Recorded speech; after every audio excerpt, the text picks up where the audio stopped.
The Talk Shop continues here in the 8 o'clock hour with Brett Glass and the City Council preview for this week. Brett Glass, welcome to the Talk Shop. Studio 255 welcomes you. Yes, thank you. Good to be here. This is your weekly City Council update, informing you of what your City Council is up to. And this week on Tuesday night, there is going to be not a formal meeting where they can make decisions, but a work session.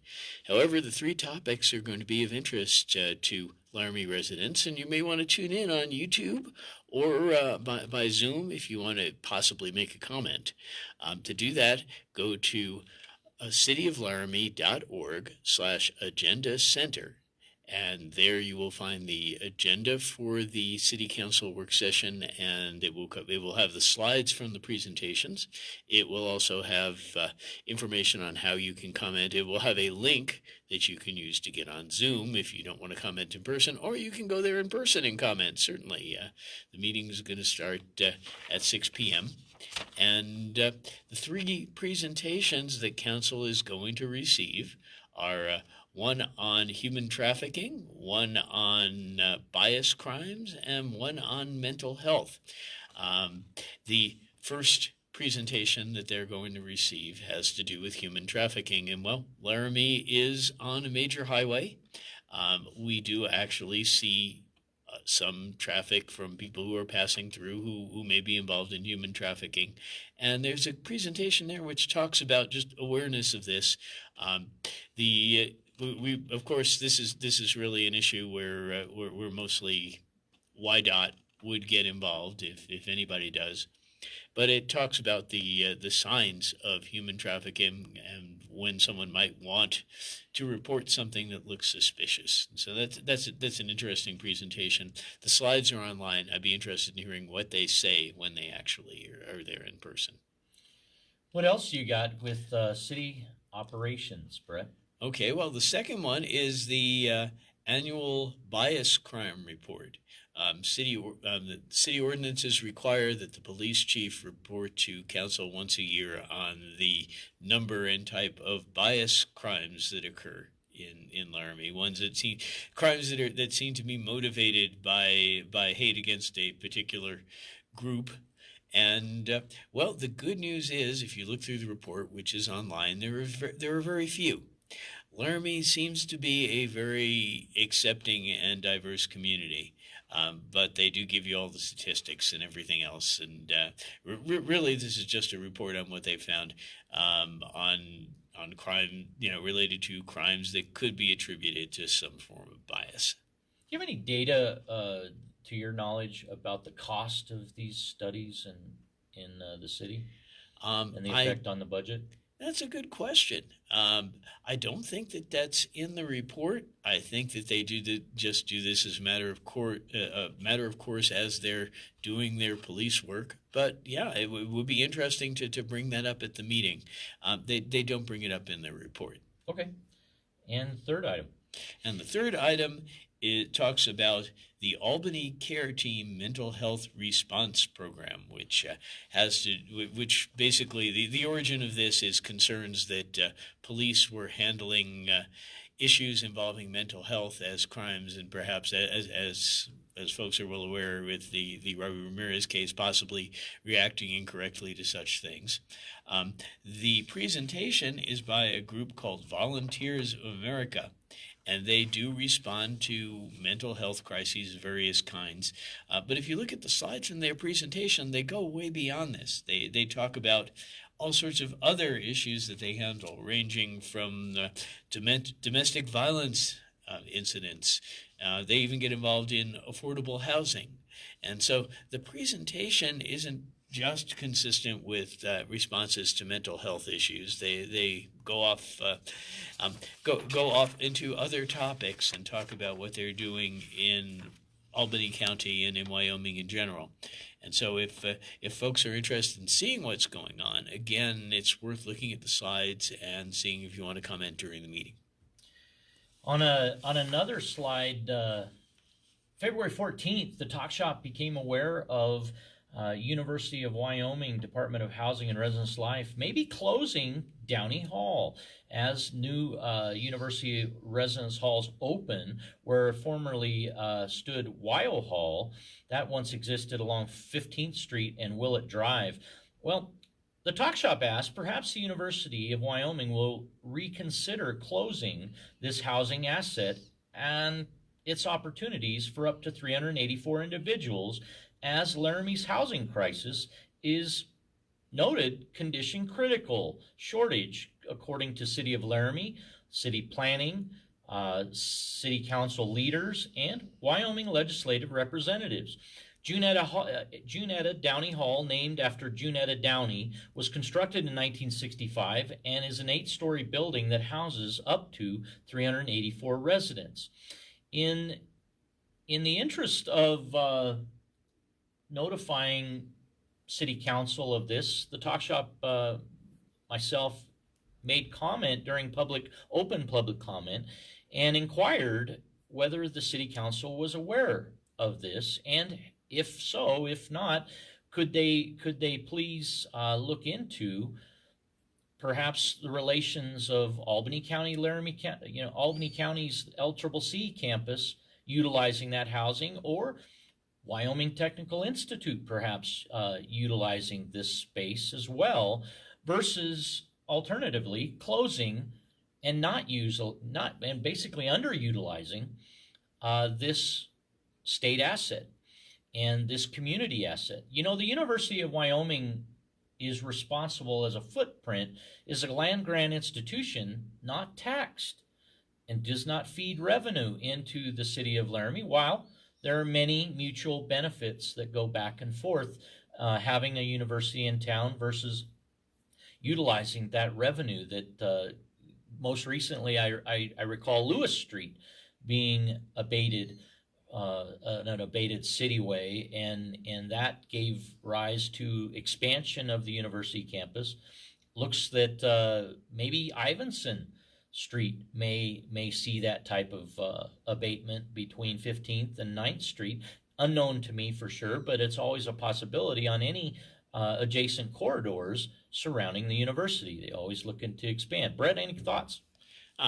Fortunately, in the case of Ivinson, at least so far, the Traffic Safety Commission has not been informed that the university wants to close it. There are renovations of Ivinson in the works, and the Traffic Safety Commission is looking at what kind of parking should be there. My personal opinion, as a member of that group, speaking for myself, is that I want to see as much as possible, because they've removed parking in other places. But that's not the big issue. As for Downey Hall, that's valuable real estate, and it's unclear what the university would like to do with it. But it's probably not going to give it up. And they have an incentive to build things there other than housing, because university enrollment is actually down. At the same time that they've gotten huge amounts of money from the state to build beautiful new dormitories that they want to be competitive with the dormitories at schools and in other places. They're not going to be able to fill it. And so it's going to be very interesting to see what they do. But I don't hold out much hope for Downey Hall continuing to be a residence hall, or maybe continuing to exist at all. They may just go ahead and knock it down, for better or for worse. I received thank yous from Brandon Newman, City Council member, as well as Micah Richardson, Vice Mayor, and Sharon Cumby, Mayor. Sharon Cumby, in her statement, said, obviously, thank you for sending a copy of your statement from last evening. Recognized it as an innovative idea, however, notes that the university is very historic in asserting itself as the concept of being a sovereign entity, independent of municipal regulation or oversight. Historically, that's been the case, and it brings to mind, the only response I have with respect to that is what a shame. I elect my city council representatives, as do each of you, I think, to represent our interests, whether it's safe or not. and to basically state, perhaps very factually. I'm not arguing that this is not a matter of sovereign uh, jurisdiction, and the university will do what it wants. The recommendation further went that I should contact UW trustees, or perhaps President Schaefer with LCCC campus. And I will take that advice. However, I do believe that elected representatives that are employed by the university in any way, shape, or form are perhaps too close to the issue and not willing to challenge the said University of Wyoming. And I think that takes away from our value of elected officials in our city government. Brett, you any thoughts on this before we head out to the rest of our day? Yes, well, as most people know, I campaigned for a seat on city council, did not manage to win one, but I commented during the campaign that it's very important that the city be a counterweight to the huge influence of the university and push back when it did things which impacted the community too much. It does some very good things for the community, but we need to make sure that it doesn't overuse its influence. And there's a danger of that because the university trustees are not necessarily local residents. They're political appointees. A change was made recently that allowed them to have a very partisan bias, and as well, the governor could appoint almost anyone he wanted, and they didn't have to be from around here. So there's a lot of feeling in the community that they're not concerned about local issues or their impact on Laramie. That being said, the city council does have, if not direct control over this constitutionally mandated sort of fourth branch of government, does have a little bit of a bully pulpit and has been able to influence the university when it has seemed to go too far in the past. So I think it should use it. I think that that our city council needs to be vigilant and do what it can to constrain the university and make sure that what it does is in everybody's interest, not just in the selfish institutional interests of the university. It's my hope that city council will itself issue a joint statement to the university trustees and to President Schaefer of the LCCC campus that, exactly as Mayor Cumby suggested that I do, I do hope that proclamation letter comes from them as well. And I'm going to encourage the Wyoming Historical Society to also review the historical significance of 6 residence halls, iconic in their design for Laramie, and 2 of the tallest buildings in Wyoming, in White Hall and McIntyre Hall, 12 stories in each of those. Downey Hall and Orr Hall in 8 stories for each of those facilities. They do have a substantial, iconic look. They do have substantial significance in the history since the 1960s and housing or urban development monies that made those structures possible. And I'd like to see the repurposing of these facilities be considered. And I think that to have that encouragement direct from City Council would be most powerful. Yes, I agree. And I think that the university has already done some good things with the 2 low-rise buildings there. Crane and Hill halls, yes. That's right. And they should look for ways to preserve rather than knock down the high-rise buildings, because that would be a tremendous project. And again, it's more taxpayer money. If there's a way to repurpose it, then it would be much more efficient to do that. But I'm not a university trustee.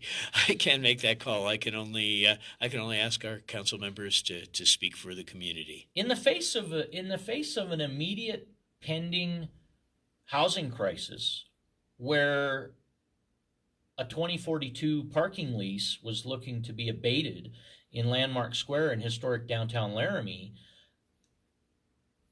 suffice it to say, this is a 384 occupant facility that could immediately impact availability perhaps to professionals, perhaps to WyoTech students, perhaps to LCCC students, perhaps to University of Wyoming students. Imagine if you lower, if utilization in housing is underutilized, they're not reaching the capacity with people living in them. Supply and demand economic measures would indicate lower your price, lower the price of that facility in the availability of being in a housing opportunity, and perhaps separate housing and food service in the Washakie Dining Center, and consider alternative mechanisms that would allow perhaps a different course of action for the future, perhaps a repurposing, and maybe a repurposing committee to speak with. But I appreciate Sharon Cumby, Mayor's comments. I appreciate Michael Richardson's response, and I want to acknowledge Brandon Newman, City Councilman's response to those thoughts and the ideas. Interaction with your City Council, most valuable. And here's just one observation: 3 of 9 gave comment regarding that idea, that concept, and I appreciate those 3. I appreciate all 9, but I want to say this platform is one of dialogue. It's one of perspectives, and it's one where you have not a singular voice, but a voice behind the microphone. Join the talk shop. Join the conversation. radioworks@mail.com, your email address to contact for your opportunity, or stop in Studio 255, 710 Garfield Street in the Laramie Plains Civic Center. Join the microphone Monday through Friday, 6 a.m. to 9 a.m. We appreciate you joining us. Brett Glass, final comments? Yes, well, again, thank you for the opportunity to talk about City Council. I think we need to participate more. Let's not forget that during the past election, there were more undervotes for City Council than there were votes for any candidate. And I think the public needs to become more aware of what City Council does and provide more input. So I'm hoping that in the future people will get more involved, that people will tune in to the work session tonight. Anyway, that's all I have. Thank you.